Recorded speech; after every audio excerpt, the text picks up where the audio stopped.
But the one thing I think we will need to continue to emphasize and harvest more within our force is this idea of innovation and adaptability. Because I think the future for our Army is going to be defined by us being in a number of circumstances like we've never experienced before, and our ability to rapidly innovate and rise above those challenges and take the lessons that are happening in whatever battlefield we're on and rapidly scale out to the rest of the Army so we can excel at. I think that is going to be a critical capability that the Army needs to harvest amongst our officer corps.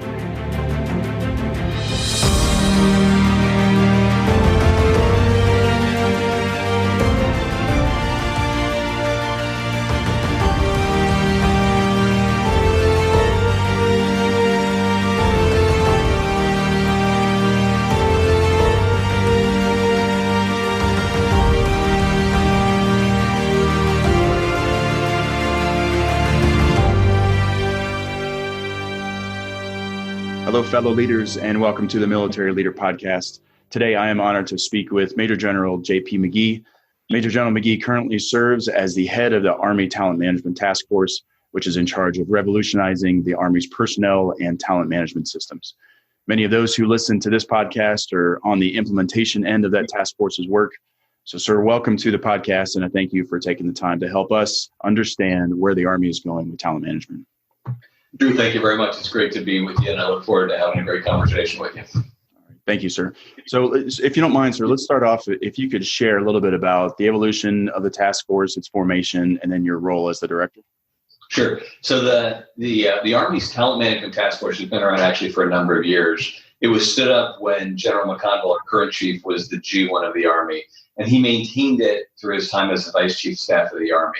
So it's been had a number of distinguished officers serving as its director. You had General Semonite, who was a director. You had General Schaffner, who was a director. General Tammy Smith before me, and I arrived into the job in July of 2018 after working for 2 years at Army Cyber Command. And when I was at Army Cyber Command, one of the responsibilities that I had was talent management for the cyber force, and so I was able to work with that unique group of individuals who have some special talents for the Army, and was brought in this position where I could take some of those lessons learned and apply them, Army-wide. The Talent Management Task Force has grown significantly as General McConville has moved up to become the Chief of Staff of the Army. We report directly to him, and we have grown from about 15, a team of about 15 when I arrived, to right now we've got about 80 members who are now looking at all elements of how we manage the officer corps. We've also expanded into the Guard and Reserve elements, as well as a beginning effort in terms of how we manage non-commissioned officers differently, to take some of these best practices that we've learned in the officer corps and apply them to the non-commissioned officer corps. So you're the implementation arm then of the chief's priorities for personnel and talent management. So when the chief talks about people being his number one priority, there are lots of people who have responsibility for that. But specifically when he talks about establishing a 21st century talent management system for the Army, we are the lead executors of that. And it's not just an implementation arm. It involves a whole lot more than that. So the first thing is the first response we've been given is enact the 2019 NDAA personnel legislative changes, which are really significant because they've given us much more flexibility in terms of how we can manage our officers. As you know, much of the rules and laws and how we manage our officers comes to us from Congress.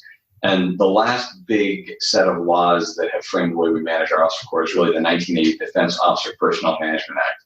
In 2019, there were significant changes given to the services by Congress in an attempt to start breaking much of the rigidity with how we manage the officer corps. On that, though, we've been given this great mission by the Secretary and the Chief to determine areas of development within the management of the officer corps, specifically for right now, where we can go ahead and initiate pilots and experiment with different ways of managing the officer corps with a subgroup of our officer corps, studying to see how those pilots worked and whether they provided value or not to the officer corps, and then if they did, rapidly scale that to the rest of the Army what the Secretary in Chief had told us is they want us to move out rapidly, and they want us to deliver a 10x change, not a 10% change. And so I think the two big examples of how we've moved rapidly from pilots and prototypes to full-scale implementation has been the Battalion Command Assessment Program and the Army Talent Alignment Program, which I know we'll both talk about today. Yes, sir. Right.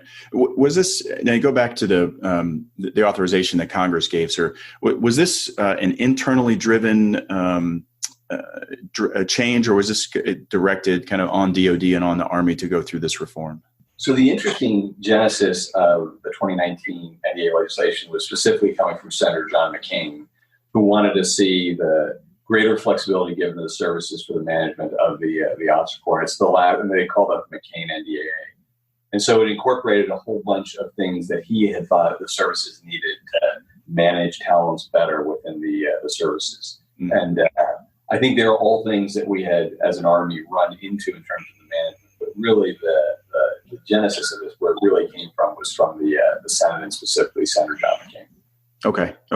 And you mentioned 10% change versus 10x change there. And I think that's a concept that we're all getting our heads wrapped around, because I mean, the reason I think you say that is because we're used to just tweaking the current systems that we have in the Army and making them a little bit better. But that's not what you're talking about here, is it? That's exactly right. And I think all of us as officers grow up with this idea that if you could leave a good organization just 10% better than what you had, that is good enough. And that's not the mandate that we've been given. They've been asking for us to make significant changes. I think with the chief, the words the chief uses is he wants transformational change in terms of the way we manage our officer corps. So you can take a look at most of the things that we're doing aren't changes on the margins, but are deep substantive changes that I think really go at one of the core. All of these go at really the core issue of how we transform the Army's personnel management systems from an industrial age practice to information age practices. And at the core of that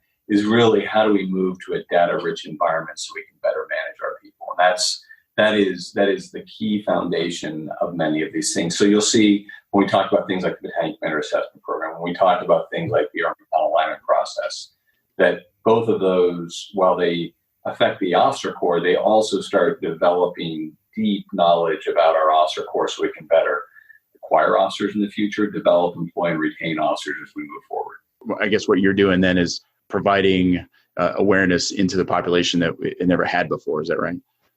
So I think there's a whole bunch of pieces to that, Drew. So one is this movement from really strength management, when what you're really concerned about is numbers, which is really what our system is based on right now, the talent. So what that looks like is you take a look at the colonels that we have in the Army today, and we're over 100%. So, our legacy system would say, well, if we're 105% in colonels, we don't have any problem with colonels because we've got 5%. But we are not yet able, what we're trying to drive towards is being able to ask, do we have the right colonels in the Army to drive the mission of the Army forward and do what we need it to do? And that's how this starts to change over time. And the use of the evaluations, I think, is always going to be fundamental to the way we manage our officer corps, because senior raters have the best insight of that. But what we're trying to do is expand the ways that we look at our officers in order to make sure we make the best decisions about who's going to be selected for critical positions like a battalion commander. Okay. Yes, sir. So we've just gone through the AIM marketplace cycle here. We've got RFOs getting cut across the Army. They've experienced this for the first time. Maybe what are some of the immediate takeaways that you have after going through this cycle here that we really need to understand as we go forward in the Army? So I think there are a number of things that are important to highlight. So first of all, I think it's important to highlight how significant of a change this is as we've moved from the centralized command and control system, where we let Human Resources Command, who is staffed with great officers, be the arbiters and determinators, people who determine where officers are supposed to go, into devolving this down to having units and individual officers have a say. So that's a fundamental shift, and we decided to do it for the first time with a large population in order to represent the seriousness with which our chief takes our drive towards creating this new system. So the first time execution for something with 14,500 officers is always going to have some bumps. But the idea was that we would rapidly learn what we needed to do this better in the future instead of waiting and studying this for another 18 months. Because what I've learned in this job is if you study for 18 months, you really don't get 18 months worth of value. What you've got to do is incorporate this concept of learning by doing. And that's what we did. And so we went forward and did that. And I think from the perspective of our task force, from the perspective of human resources command, it really exceeded everyone's expectations in a number of key ways, which is absolutely not to say that it wasn't flawless and there weren't a whole lot of lessons learned. So the first big piece is we were really surprised at the levels of participation and frankly, very heartened by that. Mm-hmm. But the other thing is, what we learned is that when you participate in this as an individual or a unit, and you're more active in your participation, you get better results. And so 45% of the officers, when the market closed and we ran the matching models, had a one-to-one match in terms of where they wanted to go. Okay. Now, were there issues and was there a tremendous amount of learning? Certainly. So I think one of the things we've learned is that this is a new burden that is placed on units and to some degree to officers. Now, I would like to just think about it in this way, though. Anytime you impose a new task on a unit or on an individual, and the Army Talent Alignment process enabled by the software AIM-2 requires more work, the first thing that happens is we all adapt our processes and what we do individually or as a team in order to figure out how to actually execute that new process. Mm-hmm. So that happened in real time as we did this. So units have already developed now their own SOPs for how they can streamline this. Mm-hmm. Individuals will do the same. And then between now and the next summer cycle that we run, we're doing a series of improvements on the AIM 2.0 software in order to make it easier, first for units and then for individuals to be able to exercise this. But I think the other piece that we were really heartened by when we saw the results of the Army Talent Alignment process is that there were none of the negative outcomes that we were at least concerned might happen.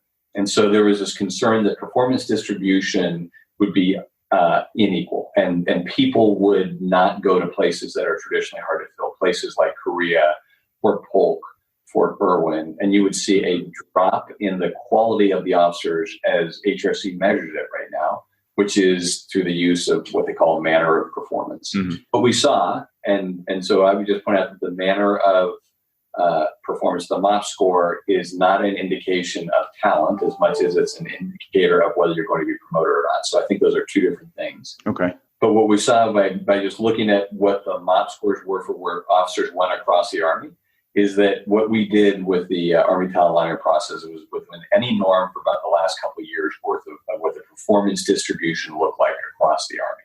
So the performance distribution of officers arriving to Korea this summer is going to be similar to what it was a year ago to 2 years ago. Same thing with places like Fort Irwin, where we are right now. So that was one. We saw that there was no trend where there was anything that would indicate any hiring authority was doing any form of anything but hiring people based on their merits. There was nothing that would indicate out of whack in terms of fair hiring practices. So does that balancing, that evening out of talent based on the MOP, was that natural? Was that part of the algorithm, or how did we settle on that? Just the way it fell out? So it just is just the way that it fell out. Okay. But we did not have to get involved in that. We did not let individual units see what the MOP scores were. It just worked out through the interview process and the selection process in terms of how this ran. And you said some units are responding to this, and I think for the first time, this cycle was really the awareness that units in some ways have to sell themselves, or at least expose what it's like to be an officer and serve in that unit, so that they can draw, the right talent. Have you seen some units do it well? What are some responses out there? I think that may be models for the force. So Drew, one of the things that came through loud and clear is obviously something that we always knew, which is geography matters for a lot of units. Okay, so if you're commanding a unit in Italy, there are a whole bunch of soldiers who want to go there. Fort Carson is similarly geographically advantaged, and there are some units in some locations that soldiers traditionally are less eager to go. Places like Fort Polk, Fort Irwin, Korea, and some other locations. But what I think was really interesting is if you think through how this actually works, the Army still has to send officers to places that may not be high on people's wish lists.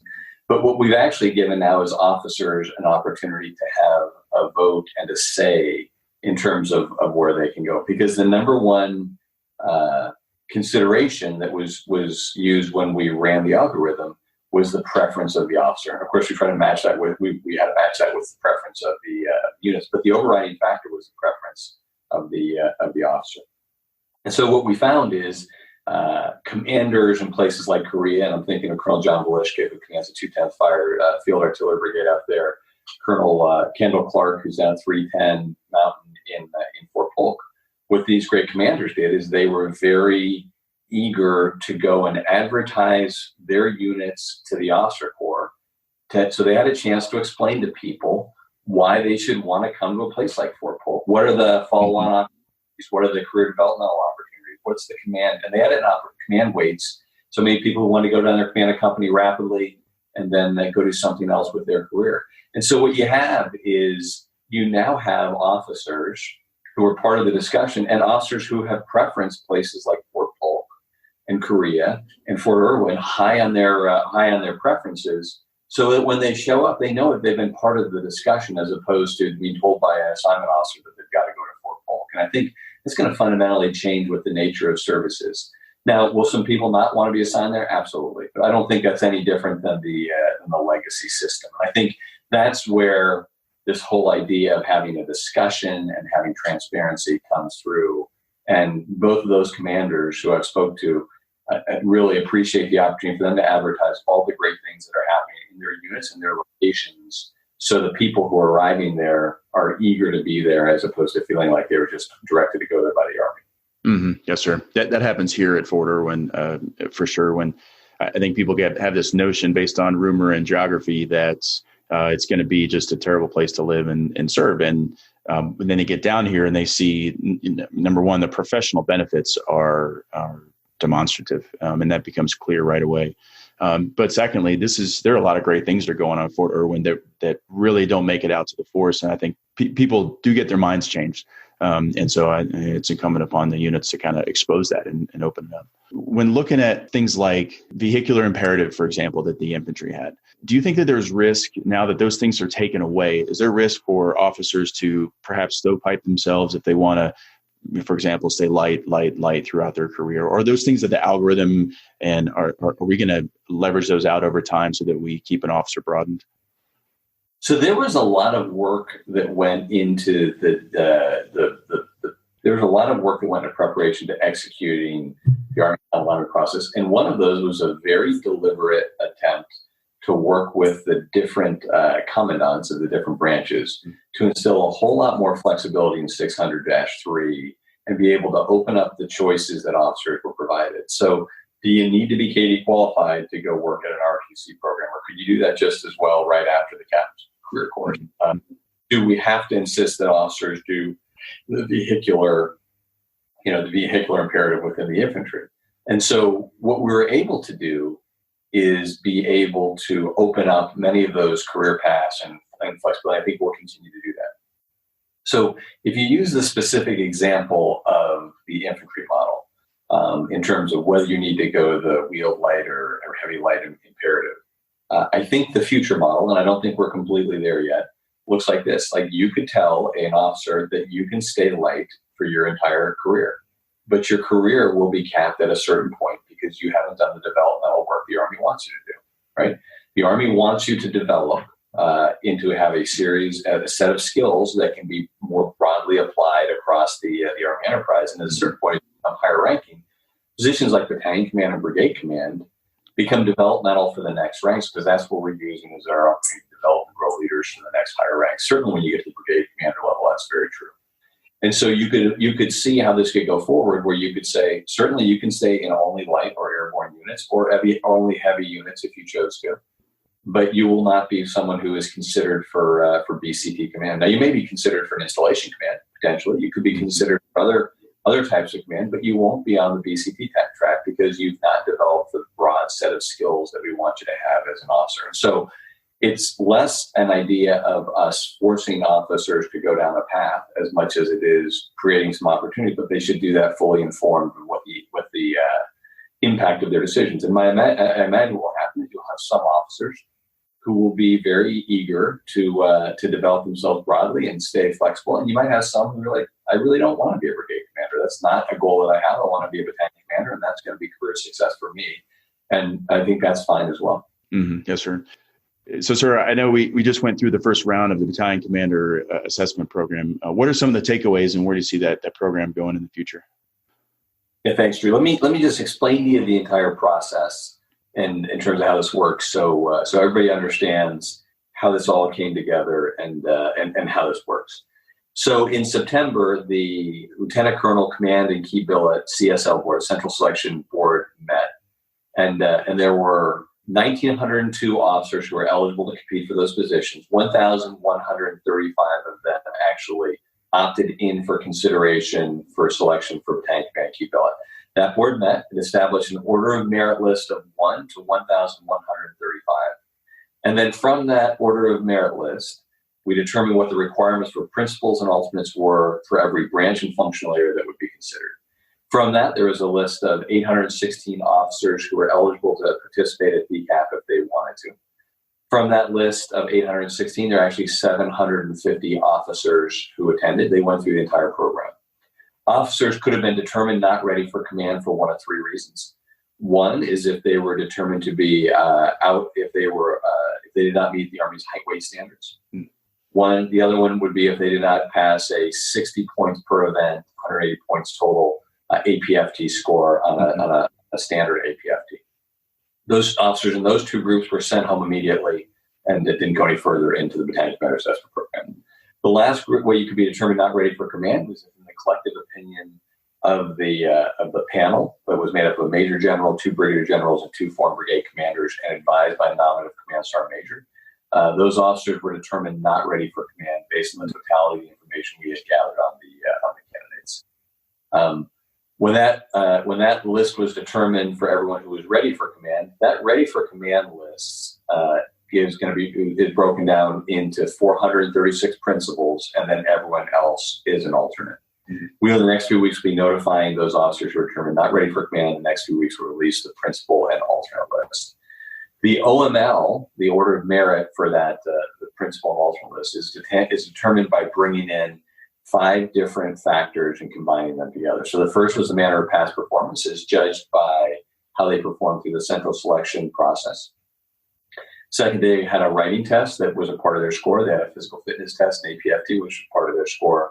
They had a verbal communication score provided in the panel, and they had a cognitive, non-cognitive assessment. Those 5 events reordered the OML and established the 1 to 436 list of those for principals, and then further went deeper and established the rest of the officers who were on that alternate list. Okay.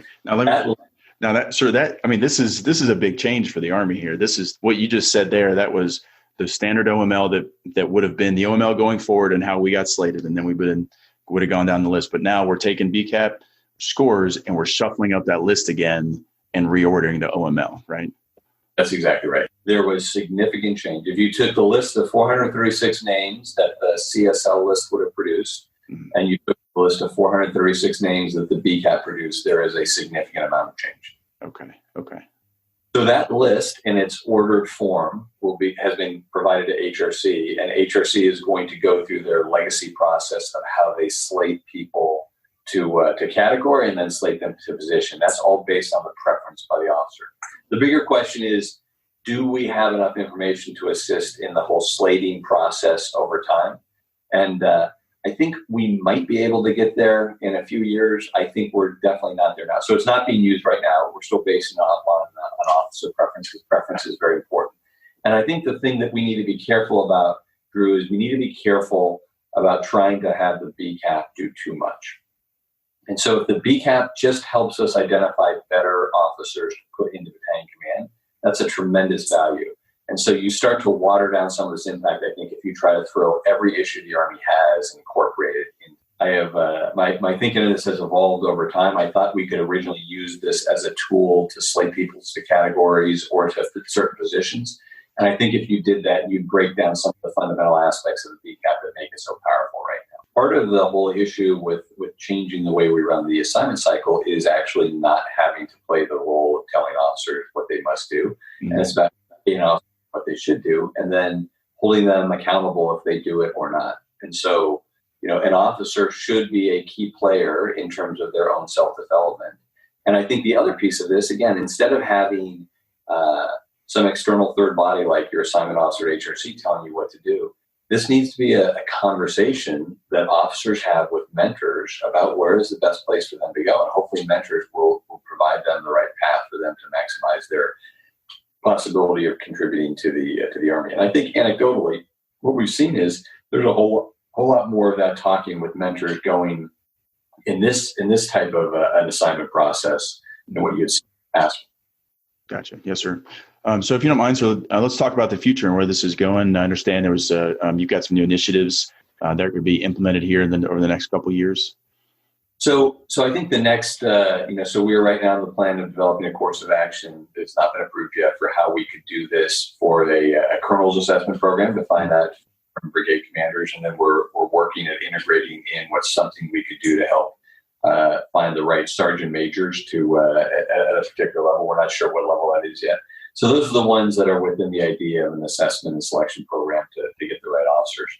I think if you take a look at much of the work that we've done, it's been focused on more senior officers, senior captains to up to lieutenant colonels and colonels in terms of assignments and who we're picking. I think a lot of our work now is going to start focusing on how we better manage officers in the first 5 to 7 years of their careers. And so we can start differentiating the talent, finding those officers with the right talents that we want to retain long-term, and then having a much more productive conversation with them about what their career path would look like, what the opportunities are for them over, the next 5 to 7 years in an attempt for us to retain the best talent that we have in order to retain what we're calling war-winning talent, which is really a broad term because in the future, war-winning talent is going to be defined by all sorts of expertise in all sorts of different fields. Certainly, war fighting is going to be at the core of that because it's our core mission. But you can also see how there are other things that are going to define what war-winning talent looks like for the Army. So the other piece I think that's interesting, Drew, is that we are developing a framework for assessments, and we're doing this very closely in conjunction with the Combined Arms Center at Fort Leavenworth, in terms of how do we start building a framework of assessments, what we're calling an officer talent management structure, from pre-commissioning all the way to retirement for officers, so we can start getting more objective looks into our officer corps initially to help us with the development of those officers and maybe diagnostically to look at our cohorts of officers. And the way you could see this, I think the most simplistic way to understand this is, let's just say that we want to start instituting writing assessments throughout the career of an officer. So it's in the beginning to be used for Lieutenant McGee to be told that he's not at the level he should be for writing. He can use that for self-development. If we find, we can also as an Army use that diagnostically, so we can say, hey, infantry lieutenants who are coming in the Army, they are coming in at lower levels of writing than we would like. So let's start building that into our professional military education framework. That might not be a skill that's it might not be a talent that's a deficit in something like military intelligence, for example. Then over time, we continue to use that for a developmental and diagnostic purpose. But at a certain point, and we think that point is after CGSC, the Command and General Staff College, we start using that to help predict where officers should go in terms of, and start using that to use that as a determination for where officers are best suited to help the mission of the Army. And so if you follow the example of the writing skills test, over time I get developmental feedback. I get my writing rises to a certain level, but then they start saying, well, is Major Lieutenant McGee or Smith the right person to put in a job as a speechwriter? Well, not based on what we've seen over time. So he probably has a set of talents that are better suited to do another job as opposed to being a speechwriter. It's very simplistic, and I think it's much sophisticated than that as we develop this.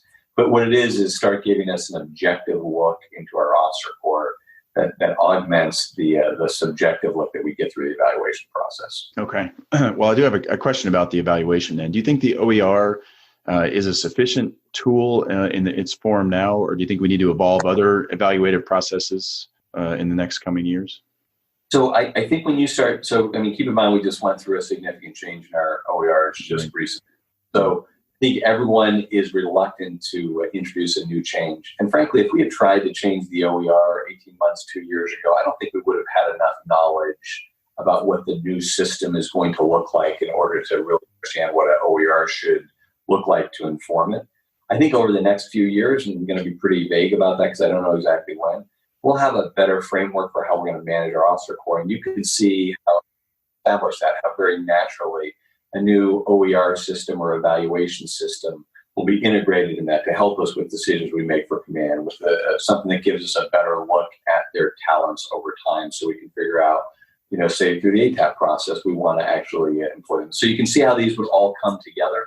It frankly has not been a large focus for us in terms of doing that, but we know it will happen over time. It just probably is not going to happen in the next year or two.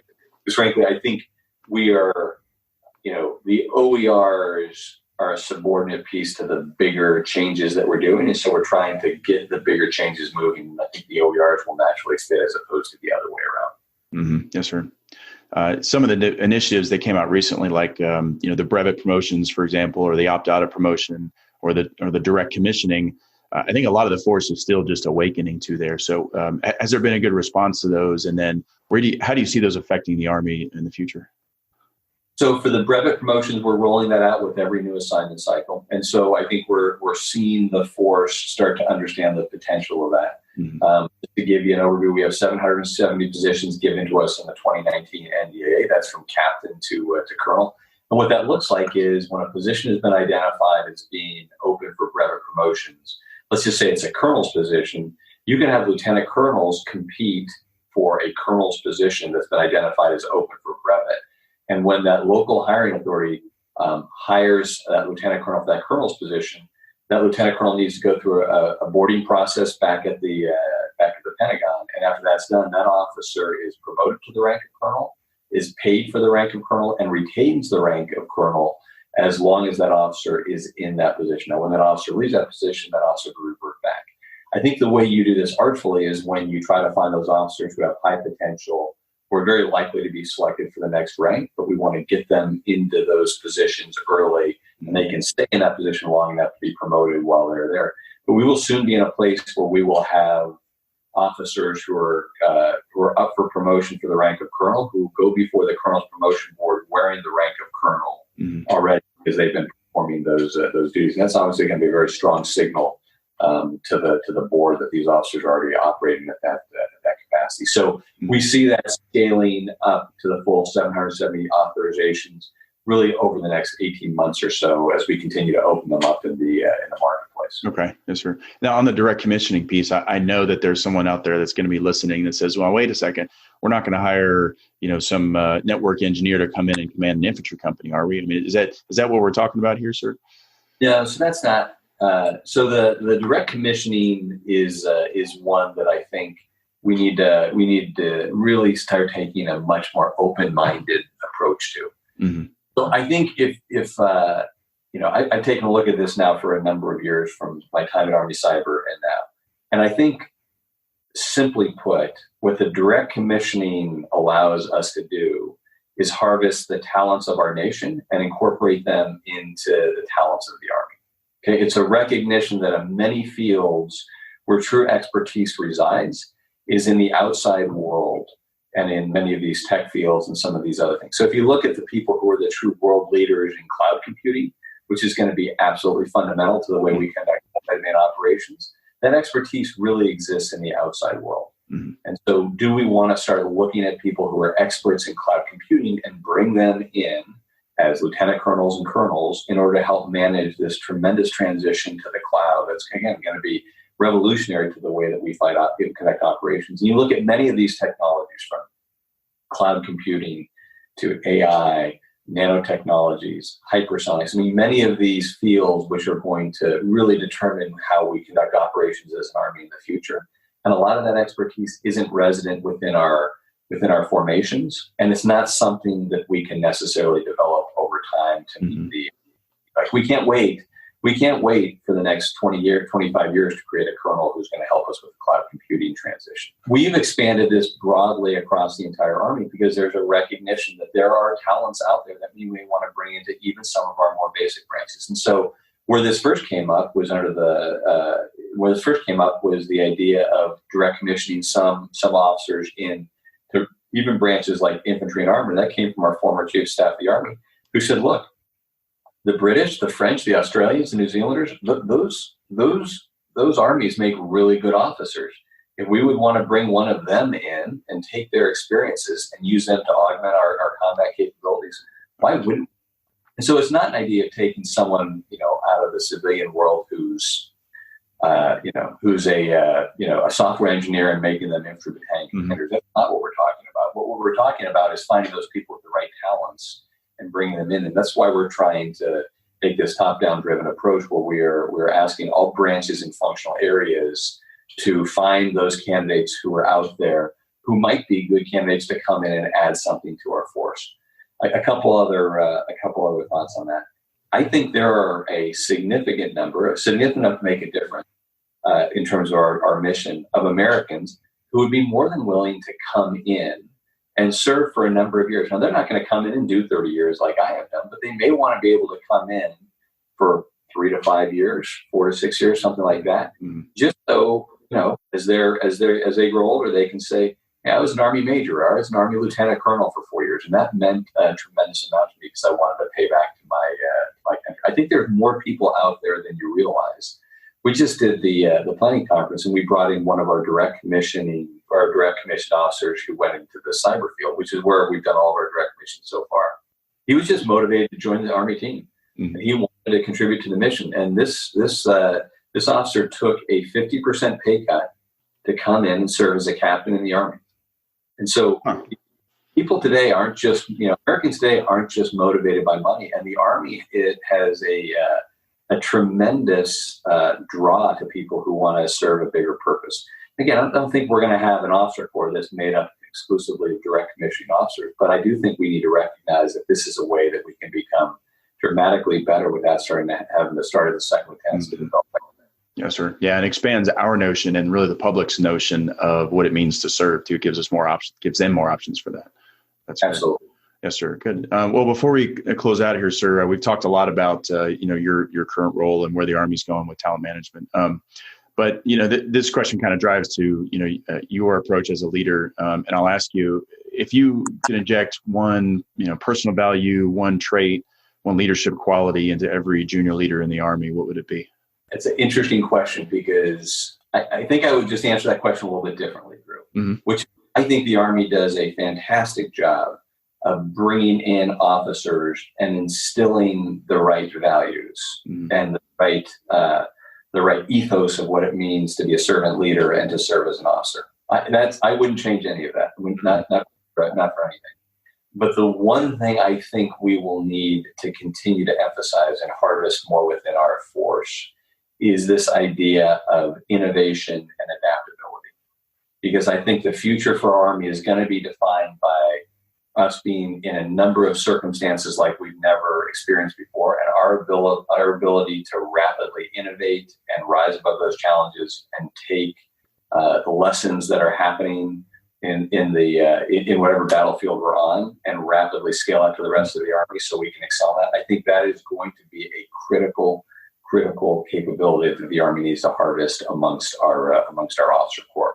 We tend to look on the task force as our investment in the talents of our people as a strategic hedge against where we think we're going to be and where we actually will be in the future. 10 years down the road, we're going to make our predictions about what we want, where we think we're going to be as an Army.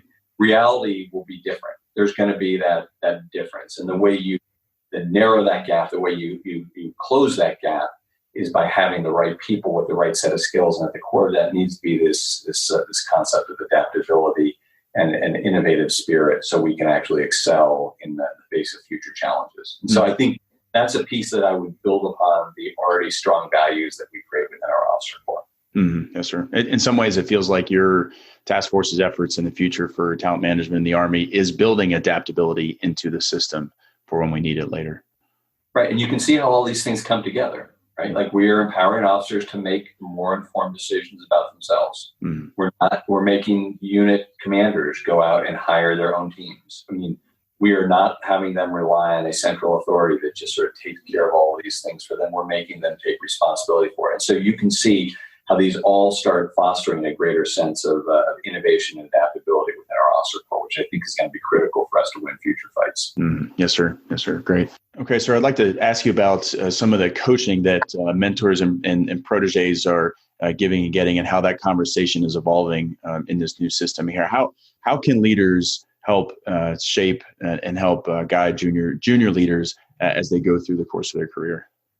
So I think there are a number of pieces to that. So I think senior leaders or anyone who's asked to mentor, an officer needs to understand these changes and be able to help their subordinates or the people they're mentoring be able to navigate all these changes. And so there's a responsibility for them not to just give advice based on what happened to them, but really fully understand the increased levels of flexibility and what that comes along with. In order to assist that, we're moving out as a task force to see how we can start scaling career coaching to assist the officer corps with this. And so we've got an initiative that's happening at the Command General Staff College. We have another one that's happening in select captain's career courses in order to allow coaching vice mentoring. So mentoring is you have someone that you connected with within the Army. They generally are senior to you. They give you the best advice that they can. The idea as a coach is the coach is only concerned about you as an individual, and you can have a much more candid conversation with a coach than you could potentially with a mentor. And so the coach has to has to understand the Army system and all the flexibility that we're granting, but you all of a sudden have someone that you can have this conversation with based on the assessments that you're doing, based on the new flexibilities that have been established, based on their best advice. And you can do that in a way where there's not going to be any recrimination or blowback. You could imagine, as a captain, if maybe you're a company commander, you're strongly considering going into a functional area. You may not want to have that conversation with your battalion brigade commander because you might be concerned they may not look kindly upon something. Sure. Like that. Yes, sir. An evaluation. You could see if you were really strongly considering maybe getting out of the Army, you would want to wait to the last minute because you wouldn't want to. You could have a place where you could talk with somebody who really is your agent in this, as opposed to the Army or the institution agent. So I think that's one of the pieces. But I think as we bring those online, and the real challenge is how do we get a coaching program that can be of value to the officer corps and then have it at the right level of quality so officers will use it and derive benefit from it and then scale it. And so I think that's why we're moving out with pilots right now to figure out where that begins in the management of our officer corps and what that actually looks like. Okay. You're envisioning someone that the Army provides as a coach who's got a little more knowledge about the system and about the career. Much like, I guess, if you remember after MSAF, sir, I know there was an option to plug into a coach and maybe get some detailed results about your MSAF results. Is that something kind of similar? That's exactly right. Okay. And that's a conversation between the officer and the coach. And that's not a conversation between the officer and the Army in any form. So that's the vision for it, which we still need to flesh out. It's another one of the initiatives we're working aggressively right now. So I think that's how that goes forward. But as you look at us establishing more flexibilities, whether that's opting in or opting out of promotion boards, whether that's the assignment flexibilities we're now providing, we think it's wise to have somebody that an officer can have a conversation with outside of the chain of command, outside of their mentors, to be able to help them. It's also a place where if the officer chooses, they can share the assessments that they've done in order to have that coach actually assist in the management of that officer and maybe see themselves a little bit better. Okay. Would this then change maybe the role of the assignment officers at branches right now? I think it would. I think it would over time. I think it's tough calling an assignment officer a career coach because there's a lot more to coaching, as I've learned, than just changing a name. Okay. And if the officer still has the imperative of putting an officer into a position, de facto, they can't be a coach. They can give advice, but a career coach actually within the field has a definition, and the clients for our career coach is the individual, not the institution. I see. Okay. So that's where it starts to break down when we start calling assignment officers career coaches. I see. Okay. It's a little safer space for the officer to have a conversation about what the true desires are. Yes, sir. As we close here, sir, what's the best way for soldiers and leaders out there to keep up with what the task force is doing? Yeah, so there is a lot of information. We're continuing to develop information. The single best place to go is you go to our website at talent.army.mil, where you can see videos, links to articles, and any new initiatives we're running that we're continually updating that. So that would be where I'd recommend everybody go as a central point for information. Okay. Well, sir, thank you for taking the time today to share what the task force is doing. We appreciate you and your team's efforts there, and we look forward to what's coming down the pipe. All right, Drew, thank you very much.